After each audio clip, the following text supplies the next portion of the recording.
बिस्मिल्लाहिर्रहमानिर्रहीम। अस्सलाम वालेकुम। आज मैं आपके साथ शेयर कर रही हूँ बहुत ही मज़ेदार और गर्मियों के लिए नहायत ही मुफीद जूस की रेसिपी, फ़ालसा और पुदीने का जूस, जो कि बनाना बहुत ही आसान है और ये मेरे के लिए बहुत ही ज़्यादा मुफीद है। गर्मियों के लिए नहायत ही मज़ेदार और मुफीद सी ड्रिंक है।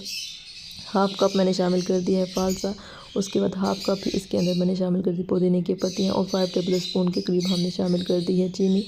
मैं यहाँ पर 2 ग्लास जूस रेडी कर रही हूँ, उसके हिसाब से मैंने जो है ना वो चीनी ऐड कर दी है। आप अपनी मर्ज़ी के हिसाब से भी शामिल कर सकते हैं। हाफ़ टेबल स्पून के करीब इसके अंदर मैंने शामिल कर दिया है सॉल्ट और 2 ग्लास इसके अंदर मैंने पानी शामिल कर दिया। पानी शामिल करने के बाद हम इसको करेंगे ग्राइंड। फ़ालसा और जो पुदीना है उसको अच्छे से हमने ग्राइंड कर लेना है। ग्राइंड करने के बाद हम इसको स्टेन करेंगे। यहाँ पर हमारा जूस माशाल्लाह से बहुत अच्छे से जो है ना वो ग्राइंड हो चुका है।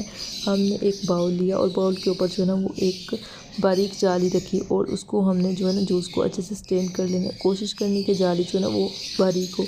अगर जाली मोटी होगी तो जो पुदीने की पत्तियाँ हैं वो नीचे चली जाती हैं और उसका जो टेस्ट है वो पीने में अच्छा नहीं लगता।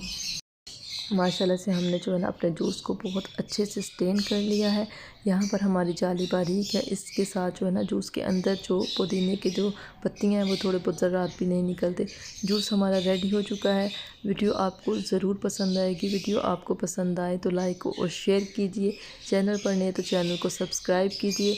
और यहाँ पर हमने कोई भी इसके अंदर आइस का इस्तेमाल नहीं किया। हम इसको डायरेक्ट फ्रिज में रखेंगे और ठंडा करके फिर उसके बाद इसको जो है ना वो इस्तेमाल करेंगे। आप भी अपने जूस को ऐसे रेडी कीजिए, ठंडा करें और गर्मियों में इससे मज़े लें।